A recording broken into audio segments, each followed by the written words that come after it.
Complete Works of Swami Vivekananda. Volume 6. Lectures and Discourses. Introduction to Jnana-Yoga. This is the rational and philosophic side of yoga and very difficult, but I will take you slowly through it. Yoga means the method of joining man and God. When you understand this, you can go on with your own definitions of man and God, and you will find the term yoga fits in with every definition. Remember always, there are different yogas for different minds, and that if one does not suit you, another may. All religions are divided into theory and practice. The Western mind has given itself up to the theory and only sees the practical part of religion as good works. Yoga is the practical part of religion and shows that religion is a practical power apart from good works. At the beginning of the 19th century, man tried to find God through reason, and Deism was the result. What little was left of God by this process was destroyed by Darwinism and Millism. Men were then thrown back upon historical and comparative religion. They thought religion was derived from element worship, see Max Müller on the sun myths etc. Others thought that religion was derived from ancestor worship, see Herbert Spencer. But taken as a whole, these methods have proved a failure. Man cannot get at truth by external methods. If I know one lump of clay, I know the whole mass of clay. The universe is all built on the same plan. The individual is only a part, like the lump of clay. If we know the human soul, which is one atom, its beginning and general history, we know the whole of nature. Birth, growth, development, decay, death. This is the sequence in all nature and is the same in the plant and the man. The difference is only in time. The whole cycle may be completed in one case in a day, in the other in 60 years and 10. The methods are the same.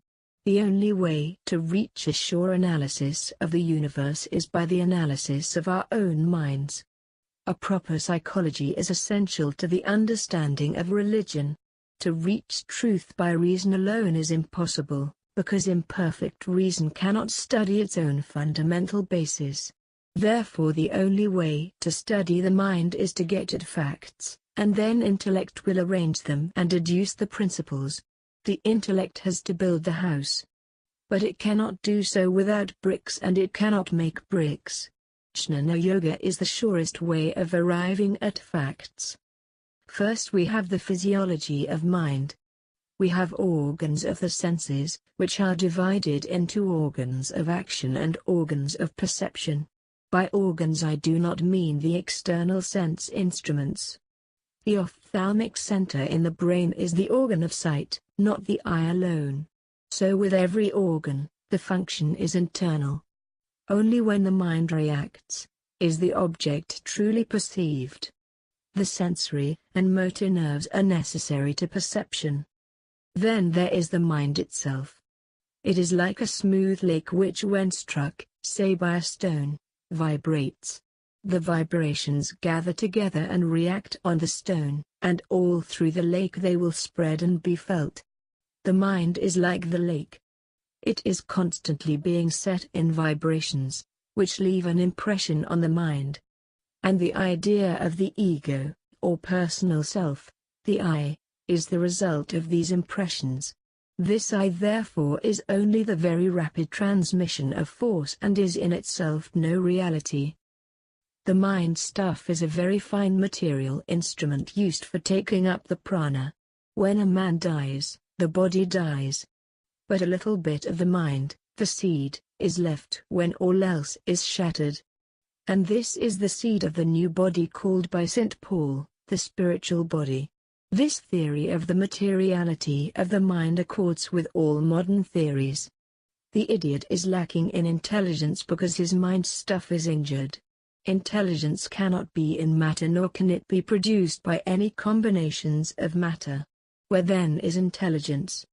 It is behind matter.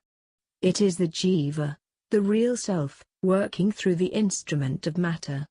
transmission of force is not possible without matter, and as the jiva cannot travel alone, some part of mind is left as a transmitting medium when all else is shattered by death. How are perceptions made? The wall opposite sends an impression to me, but I do not see the wall until my mind reacts. That is to say, the mind cannot know the wall by mere sight.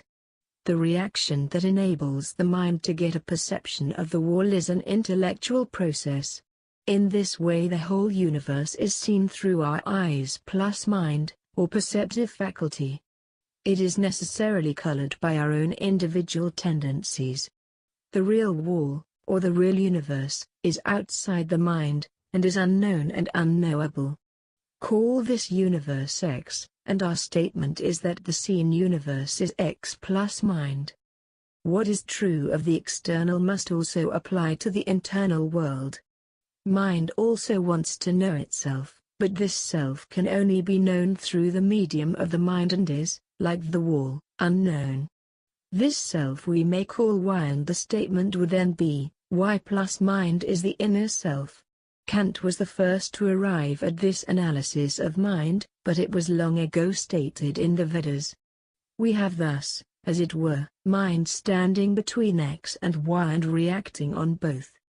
If X is unknown, then any qualities we give to it are only derived from our own mind. Time, space, and causation are the three conditions through which mind perceives. Time is the condition for the transmission of thought, and space for the vibration of grosser matter. Causation is the sequence in which vibrations come. Mind can only cognize through these. Anything therefore, beyond mind must be beyond time, space, and causation. To the blind man the world is perceived by touch and sound. To us with five senses it is another world. If any of us developed an electric sense and the faculty seeing electric waves, the world would appear different. Yet the world, as the X to all of these, is still the same. As each one brings his own mind, he sees his own world. There is X plus one sense. X plus two senses, up to five, as we know humanity. The result is constantly varied, yet X remains always unchanged. Y is also beyond our minds and beyond time, space, and causation. But, you may ask, how do we know there are two things, X and Y, beyond time, space, and causation? Quite true, time makes differentiation, so that, as both are really beyond time, they must be really one. When mind sees this one, it calls it variously. X, when it is the outside world, and Y, when it is the inside world. This unit exists and is looked at through the lens of minds. The being of perfect nature, universally appearing to us, is God, is absolute. The undifferentiated is the perfect condition. All others must be lower and not permanent. What makes the undifferentiated appear differentiated to mind? This is the same kind of question as what is the origin of evil and free will. The question itself is contradictory and impossible, because the question takes for granted cause and effect. There is no cause and effect in the undifferentiated. The question assumes that the undifferentiated is in the same condition as the differentiated. Whys and wherefores are in mind only. The self is beyond causation, and it alone is free. Its light it is which percolates through every form of mind. With every action I assert I am free, and yet every action proves that I am bound. The real self is free, yet when mixed with mind and body, it is not free. The will is the first manifestation of the real self. The first limitation therefore of this real self is the will. Will is a compound of self and mind. Now, no compound can be permanent, so that when we will to live, we must die. Immortal life is a contradiction in terms, for life, being a compound, cannot be immortal. True being is undifferentiated and eternal. How does this perfect being become mixed up with will? mind, thought. All defective things. It never has become mixed. You are the real you, the why of our former statement. You never will. You never have changed. You as a person never existed. It is illusion. Then on what, you will say, do the phenomena of illusion rest? This is a bad question. Illusion never rests on truth, but only on illusion. Everything struggles to go back to what was before these illusions, to be free in fact. What then is the value of life? It is to give us experience. Does this view do away with evolution? On the contrary, it explains it. It is really the process of refinement of matter allowing the real self to manifest itself. It is as if a screen or a veil were between us and some other object. The object becomes clear as the screen is gradually withdrawn.